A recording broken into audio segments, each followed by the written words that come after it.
Is this culture's last stand? Find out on this episode of Pushback.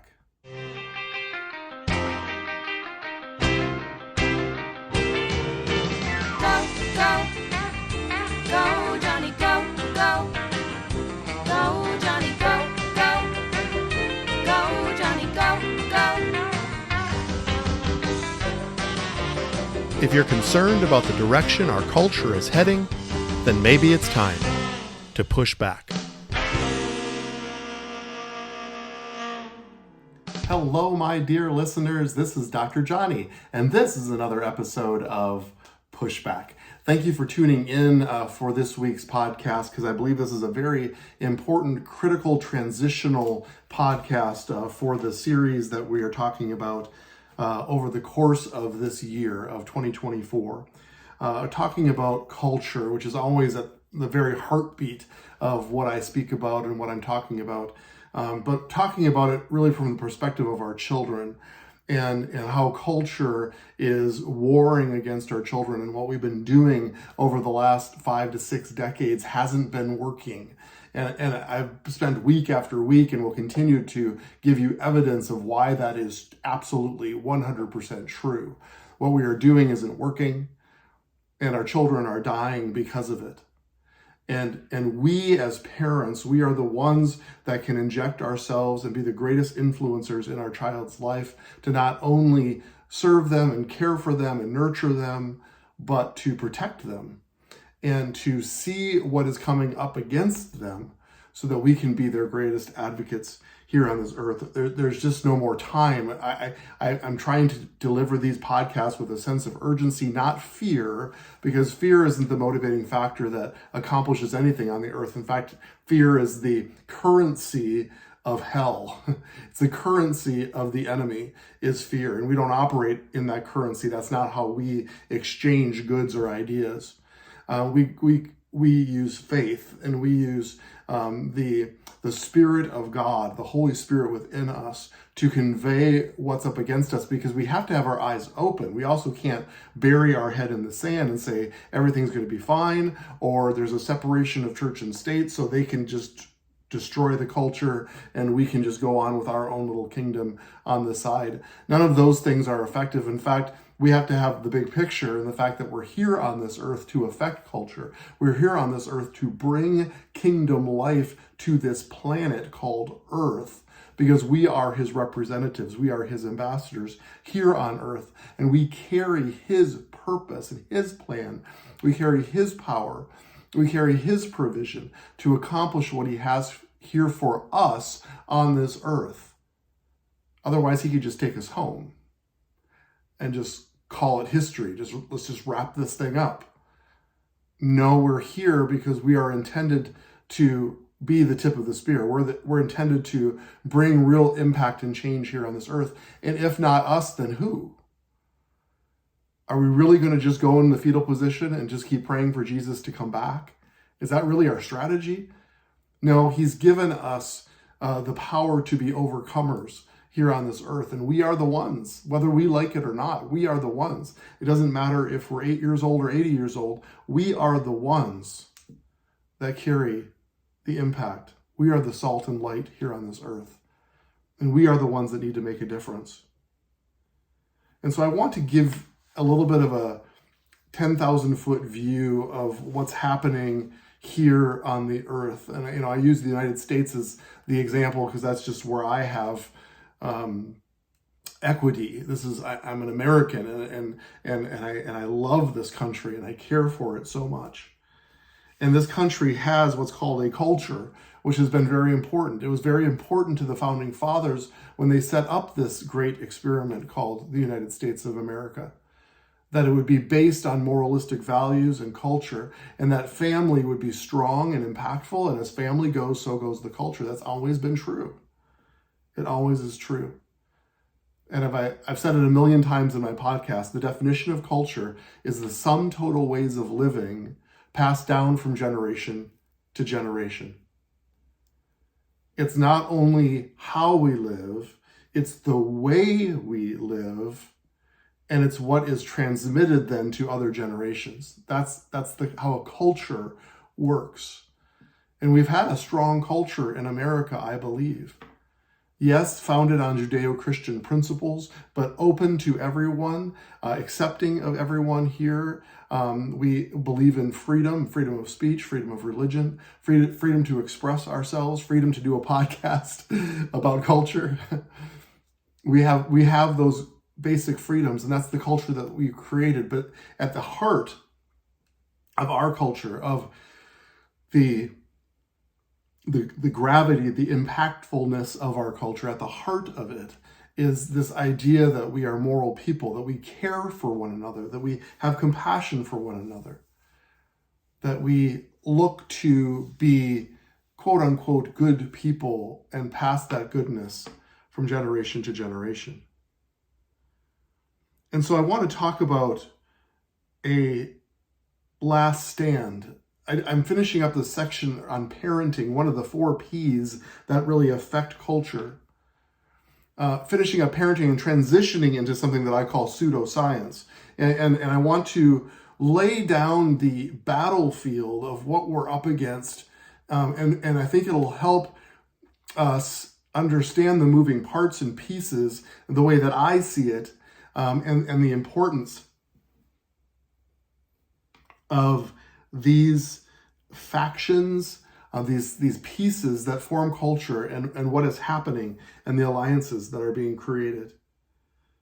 So the big impactful pieces, I believe, the most important being family. Family influences culture. As family goes, so goes the culture. That'll be the greatest influencer ever, and will always be.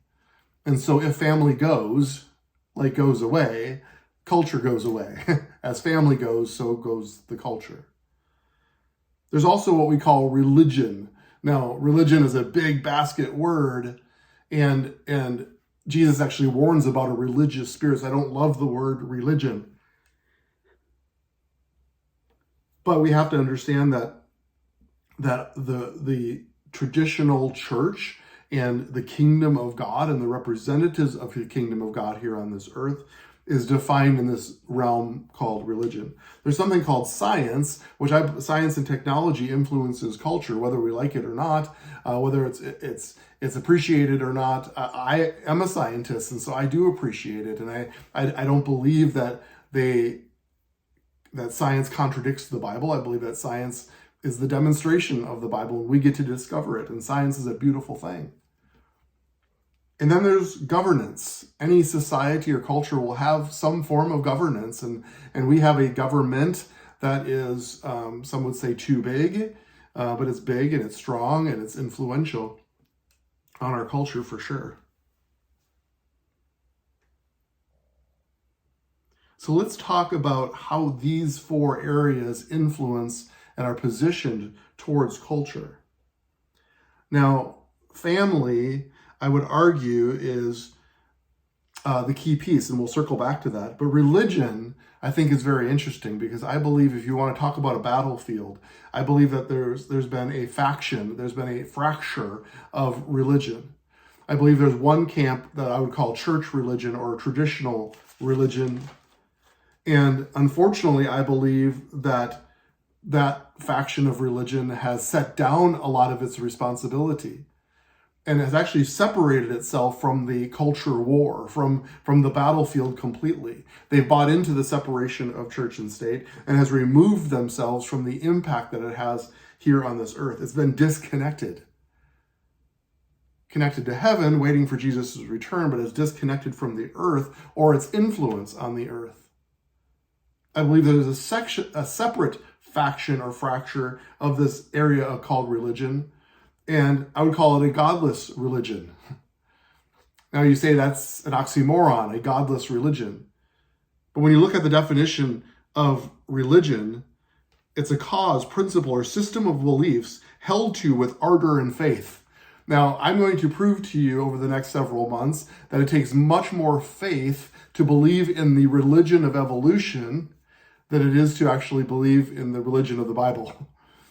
So there's absolutely a faith connection. There's absolutely a supernatural connection, even though the tenet of a godless religion is that there cannot be a God. Make no mistake about it, in order to believe that, in order to believe how a system of human beings and living beings here on this earth could just magically appear over time, just given enough time, actually requires a supernatural belief. I'm going to prove that to you.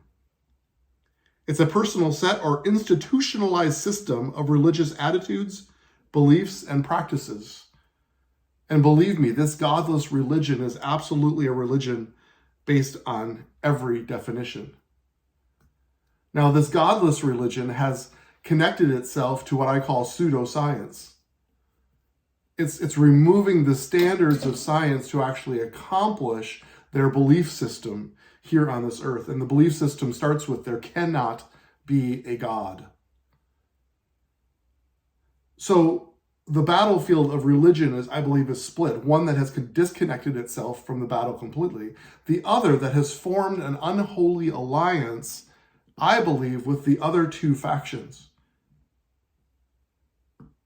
which are politics and science. Now there's a religion, pseudoscience, politics, unholy alliance that is fighting against what I believe is culture's last stand, and that's family. I believe that's where the battle lines are drawn. These are influencers of culture, and I believe that there is a godless religion, a pseudoscience, and a political alliance that has formed a battlefield against the family. Now, why? We're going to get into that. Because in the middle of the battlefield is this word culture. And I believe family sets the culture. Family is the standard for culture. To remove family or to dilute family or to redefine family is not an alternative culture. It's an anti-culture. And I believe this is super important. If you get nothing else out of the podcast, get this one fact, that what the world is offering right now is not an alternative culture. It's trying to eliminate culture. Because remember, culture is the sum total ways of living passed down from generation to generation. When we remove the value for generational living, then it's not culture at all. You've actually eliminated the definition of culture completely. And it just becomes living any way you want. And that's what we see. That's not culture. That's just living. It's not freedom. It's actually bondage. See, again, I want to focus on children. And so family is all about child preservation, child health, child maturation, child and generational health moving forward. That's what family offers. This unholy alliance isn't about child preservation. It's about child sacrifice. You're like, now, wait a minute, Dr. Jonny, those are big words. Those are powerful, inflammatory words. But the goal of this podcast is to tell it like it is.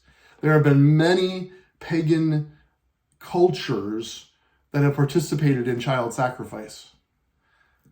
We can go on and on and on. It's the centerpiece of so many, quote unquote, godless religions. And so here we are at this crossroads. Here we are at this battlefield for actually generational culture. The very definition of culture. And family and parents are the ones that are the last stand. We're the last line of defense for culture itself.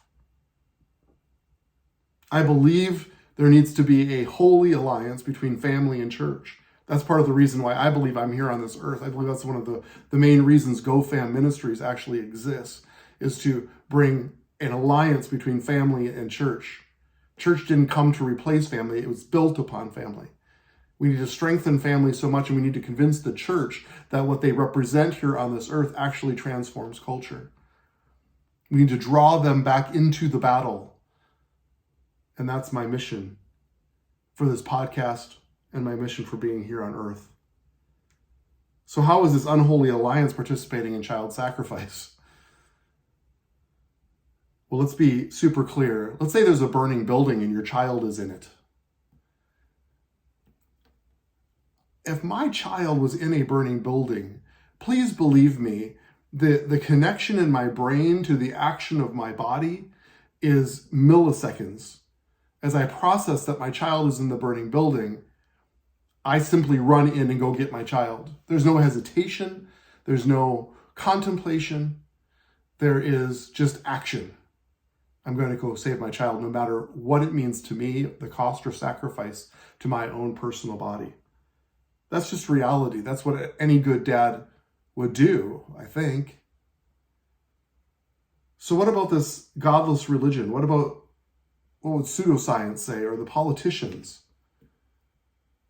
If your child is in a burning building, there are other discussions that take place before they run into the building. Is this child desired? Is this child planned? What does this mean to me in my own personal life to bring and rescue this child? How does it affect me? What about the greater good? What about the greater good? Is it better for the greater good if this child just burns in this building than for me to go in and rescue him? I know this is hard hitting, but at the heart of every battle since the Garden of Eden has been this battle for culture. It's been a battle about a burning building. It's been a battle about generational health. See, the unholy alliance is after what's called selfish pleasure, self-promotion, self-consideration. And it's also about control. Control is a demonic, evil word. It's alive and well in our culture. It can be alive and well in our families and our churches as well. This idea of controlling other people. Control is actually the heartbeat and the tenet, the main substrate of witchcraft itself. And the issue in the political spirit is that it has become not about moralistic values or protecting our children. That's clear. You can read the headlines. It's about votes.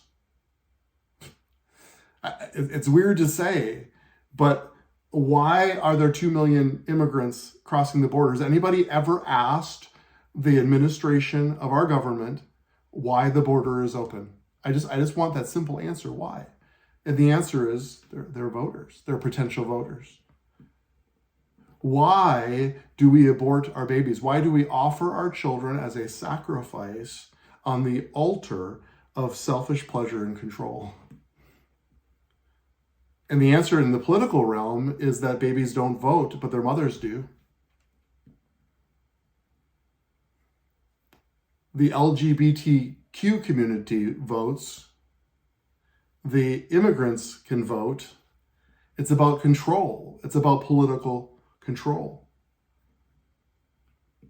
Pseudoscience has actually turned their eye against what is actually real and true, even in biology, even the tenet of who is male and who is female, just simple biology. And they're creating a quasi-reality, even in the realm of science, which is counterintuitive. Science is all about discovering and testing and proving reality. And yet they've created a quasi-reality. And who suffers? The children. Why? Because there cannot be a God. They've hooked to this godless religion. And in any godless religion, child sacrifice is a centerpiece because it's about control. It's always about control. So these are the battle lines. This is the battle line. This is hard and this is heavy, but I believe I'm here on this earth to ring a bell, to ring this bell loudly and clearly. There is a battle. This is called Culture's Last Stand. I believe we can learn a lot from Custer's Last Stand. Certainly a play on word, and this is not a geopolitical commentary about Little Bighorn or whether it should have even been fought in the first place. But why did Custer lose? Historians say 3 reasons. First, he underestimated the enemy. Second, he waited too long to call for help. And third, there was an arrogance. How does that translate into the battle that we are fighting right now? We cannot underestimate our enemy. We can't wait too long to ring this bell and call for help and say this is the most important thing that we are fighting right now, the protection of our children, the generational health of the future of our culture. And yes, there is some arrogance, but even a better word in the time that we live, I would say, is ambivalence. There's an ambivalence. It'll be okay. It's not my battle. I don't need to fight it. My kids will be fine. My friends, they're coming for your kids. This is a battle, and we need to be on the front lines and ready to fight it. It's a culture versus an anti-culture war. And yes, I believe that family is culture's last stand. It's a last stand against an unholy alliance that is looking to eliminate the one last faction that would stand in its way for complete control. Hopefully that becomes clear. Hopefully from this viewpoint, from this vantage point, you can see how clear this is. Just read the headlines and the attack on family itself. Why have we become so anti-family? It's because it's the only thing standing in the way of my selfish pleasure, of an establishment of morality. The establishment of morality goes against my selfish pleasure and control. So we are going to transition into what I call pseudoscience, because I believe it's so important that we understand what's coming up against our children every single day, not only in what they read and what they do and what's being exposed to them about their lives, but even in science class at school. There is a doctrine, a religious doctrine that's being taught to your children at school, which is completely counteractive to the Bible itself. They cannot coexist, and I'm going to prove that to you. There is no common ground, there is no compromise, and no compromise is needed. And I am so excited to share that truth with you as we go forward. Thank you again for listening. This is hard-hitting, but so critically important. Please share this podcast with your friends and family, because we need to know what we're up against. And here's the truth. I want to leave you with a piece of hope. It is not too late. This is a battle that can be won. This is a culture that can be shifted because of his people here on this earth. So let's go together now to set and shape the culture.